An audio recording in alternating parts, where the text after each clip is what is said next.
Fitu Baidila, Adli Noval, Andini, sakit ya? Anggun Widya, Aulia Fitriani, Echa Ismi, Faiza Hafiz, Feli Fernanda, tugas sama PMR. Belum balik? Belum. Fiana Marifah, Kandia, Maharani Sekar, ini nggak tahu. Oke, Melda Moza, Muhammad Jamal, Muhammad Afgan, Muhammad Faza, Mulyadi, Nekita, Nesya Vicky, Nesya. Itu Bu. Oke. Nur Afira. Namanya? Oh ya. Nur Alma, Raisya Zakia, Rajendra Zakia, Lisa Maul. Lisa mana? Oh, nama yang sakit. Riani Febri, Rizky Gustanto, Rosa Amalia, Syarel Siva Rindi, Siti Naswa, Sukma Ayu, Tessa Agustin, sakit ya, Ufi Ufia, Windu Mufarihin, Yuda Restu, Rangga ini Yuda, sakit.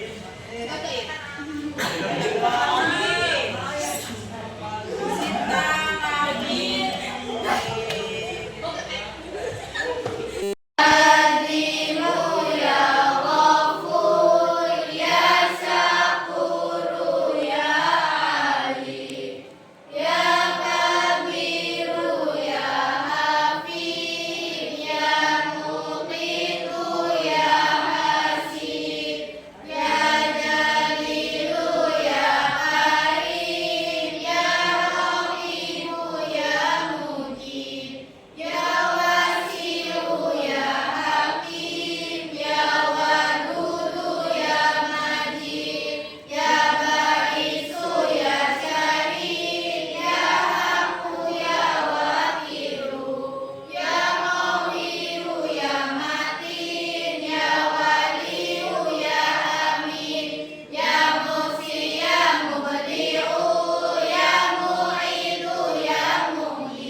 Definisi dari energi, dia merupakan kemampuan untuk melakukan usaha.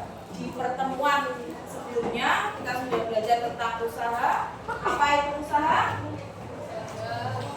Adalah besarnya gaya yang bekerja pada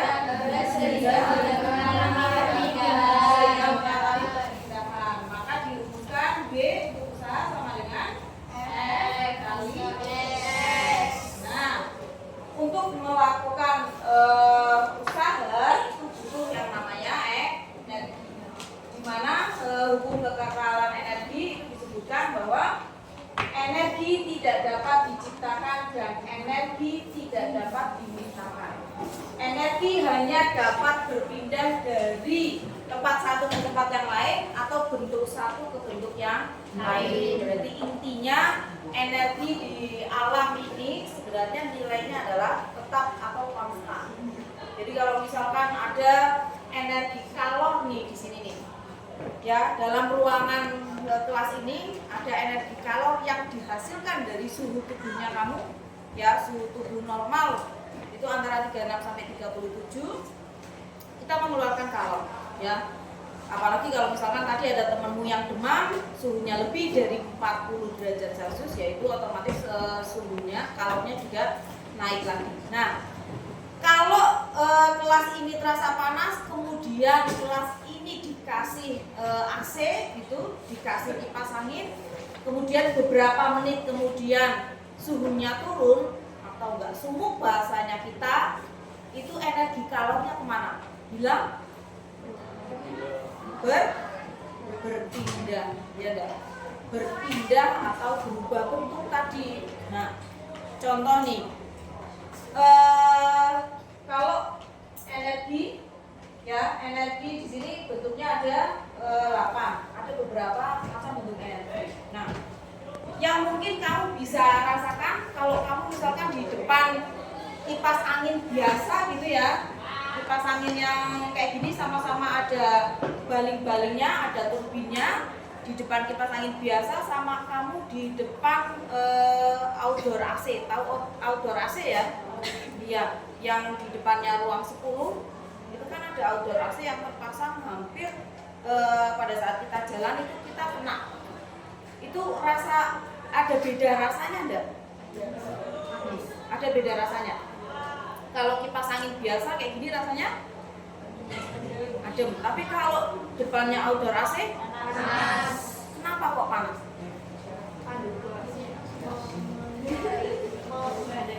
Karena iya, penggunaan AC atau air conditioner tadi adalah untuk memindahkan energi, ya, untuk memindahkan energi kalor yang ada di dalam sebuah ruangan. Jadi AC itu ada 2 unit, yang pertama adalah unit indoor, ya, kemudian yang kedua adalah unit outdoor. Ya, unit indoor ada fungsinya adalah untuk menyerap energi kalor yang ada dalam ruangan, ya, kemudian dikeluarkan via unit outdoor, ya.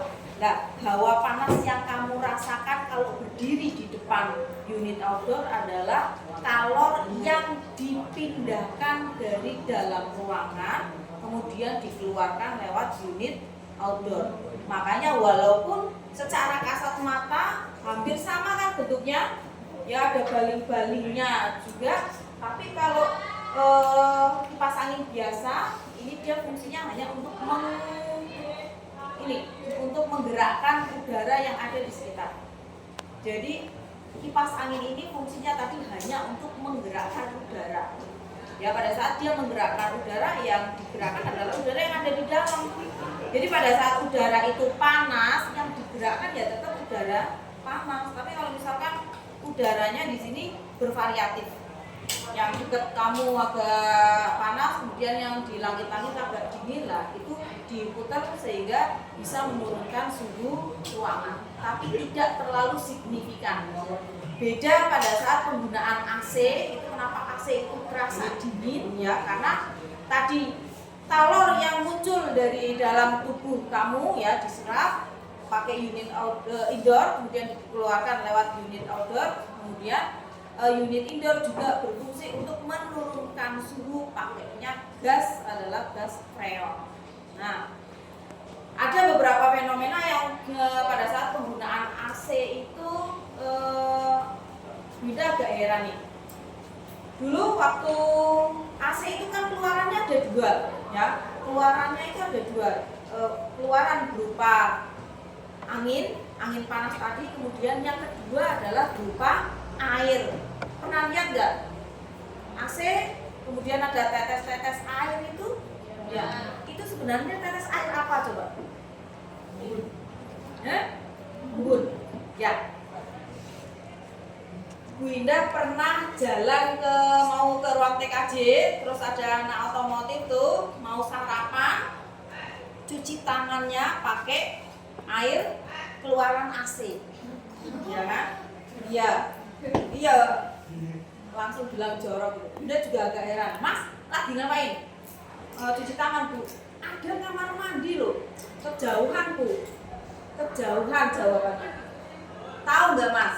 Ya. Itu air AC itu asalnya dari mana?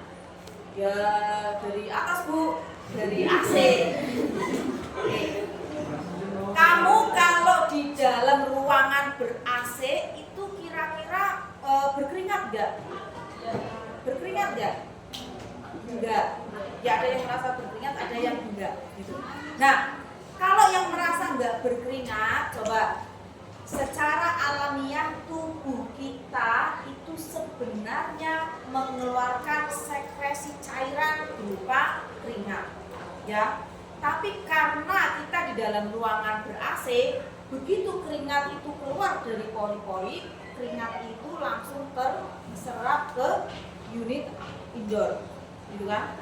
Ya, langsung menguap. Begitu juga kalau kita bernafas. Sebenarnya kita bernafas itu kan mengeluarkan uap air, ya enggak? Buktinya pada saat kamu ngabam nih, gitu kan pasti keluar uap air. Nah, uap air itulah yang dikumpulkan unit outdoor dan dikeluarkan lewat pipa-pipa kecil. Nah, jadi pada saat temenmu anak TKJ ada yang ingusan, pilek, batuk dan sebagainya, ya, kamu kemudian ya ada uap air yang keluar dari itu, bakteri, kuman juga terserap ke unit outdoor dan dikeluarkan lewat tetesan-tetesan air yang dikeluarkan depan jurusan. Iya, begitu kamu pakai itu untuk cuci tangan, ya, kira-kira tanganmu bersih atau kotor?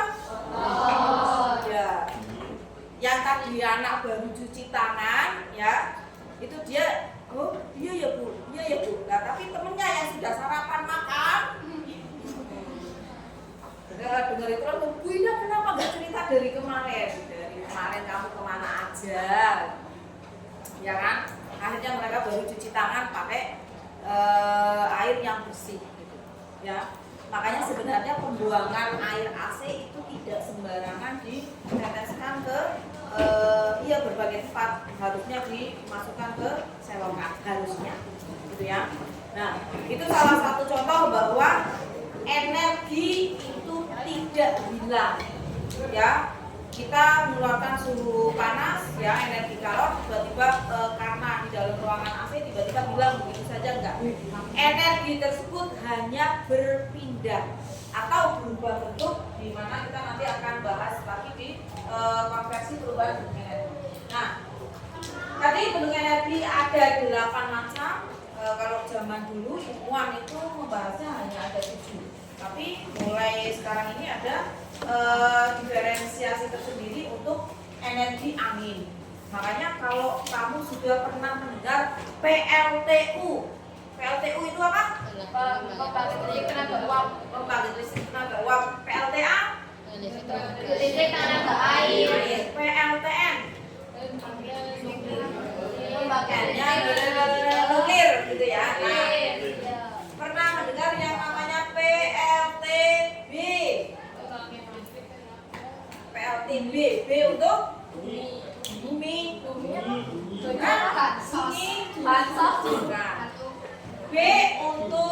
Bayu. Kenapa Bayu? Bayu itu artinya adalah angin. Pembangkit listrik tenaga angin sebenarnya. Tapi untuk membedakan PLTA-nya angin dengan air, maka diubah kata angin tadi menjadi Bayu. Nah, PLTB, pembangkit listrik tenaga Bayu. Nah, terus kita masuk ke yang namanya konversi bentuk energi. Tadi ada 7 bentuk energi, yang namanya konversi itu perubahan. Nah, perubahannya di mana? Coba kita bahas satu-satu. Bunda nyontohkan satu aja, nanti yang lain kamu kerjakan dulu. Nah, contoh nih, motor bensin. Pada saat kamu mau pakai motor nih, ya, yang perlu kamu lakukan dulu yang pertama adalah isi bensin, ya enggak? Bensin itu termasuk dalam jenis energi kimia. Nah, energi kimia itu kemudian dikonversi atau diubah bentuknya menjadi energi apa aja? Dari bensin, energi kimia, kemudian diubah jadi energi kalor, angin, cahaya di bagian mana? Lampu. Nah, kita bahas satu-satu. Dari energi kimia yang paling kita butuhkan untuk motor adalah perubahan ke energi biar motor itu berjalan. Berarti kan energi kinetik ya? Ya. Ada perubahan dari energi kimia kemudian energi kinetik. Terus setelah energi kinetik ada energi cahaya. Ada energi apa lagi? Kalau cahaya ada di lampu, berarti ada energi bunyi pada klakson. Nah, sebelum jadi energi cahaya dan energi bunyi, energi kimia itu berubah jadi energi apa dulu? Hah? Listrik ya? Ya, ada energi listrik. Nah, ini adalah bentuk-bentuk energi yang disebut dengan energi manfaat atau energi guna. Tapi ada juga yang kita keluarkan sebagai efek samping atau energi buang. Salah satu contohnya adalah energi kalor atau panas. Motor kalau dipakai semakin lama kan knalpot tambah panas. Ya enggak? Selain energi kalor ada energi apa lagi? Yang dibuang. Angin. Iya. 10 menit lagi jajannya, tenang aja. Udah lapar. Oh, udah lapar. Ada energi bunyi ya enggak? Bunyi pada knalpot. Ada energi bunyi. Nah, coba kamu perhatikan. Dari energi kimia nih misalkan, energi kimia 1 liter, ya, dia bisa menghasilkan energi sebesar 1000 Joule. Nah, dipakai untuk energi guna, misalkan sebesar 750 Joule, maka nanti energi buangnya sebesar berapa? Biar sampai sama-sama 1000 250 Joule. Ini energi buangnya sekian.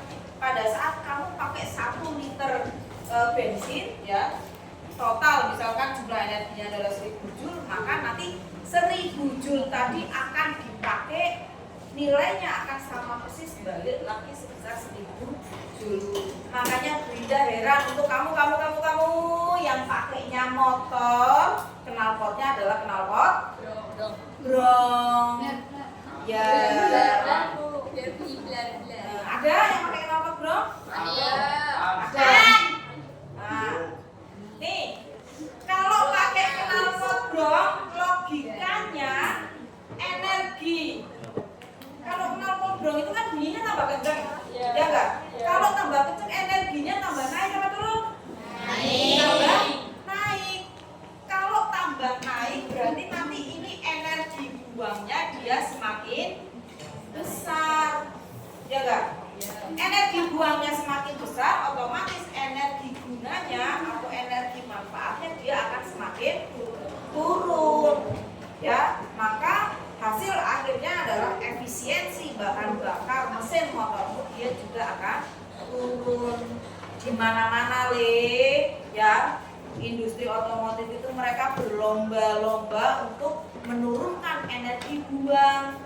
Gimana caranya knalpot tidak terlalu panas, gimana caranya bunyi knalpot itu tidak terlalu nyaring gitu ya, tidak terlalu keras. Tapi kok kita ya pakai knalpotnya knalpot bro yang notabene Bu, tapi enggak juga Bu, saya pakai knalpot biasa 1 liter bensin bisa tuh dari rumah sampai pertigaan Mekah, ya kan? Lah begitu pakai knalpot bro sama aja tuh dari rumah bisa sampai ke perempatan Arab gitu. Ya. Nah, coba itu kan kamu baru perkiraan. Kalau kamu mau menghitung secara akurat, coba kamu nggak pakai knalpot bro, diisi bensin 1 liter, tangki kosong, kilometer yang sudah dicapai berapa? Bandingkan pada saat kamu sudah pakai knalpot bro, gitu ya. 1 liter sama-sama tangki kosong, nanti jangkauannya berapa meter? Kalau angka sudah menunjukkan itu pasti ada selisih. Tapi kalau kamu hanya merasa bahwa bisa kok Bu sampai ke perempatan Mekah pertigaan Arab bisa. Nah, itu kamu baru hanya pergi. Nah, gitu ya. 2, 3, 4, 5, 6, 7 silahkan kamu ya kerjakan sendiri. Oke, itu saja yang bisa Ibu sampaikan. Terima kasih atas kerjasamanya. Silahkan nanti istirahat ya. Wassalamualaikum warahmatullahi wabarakatuh.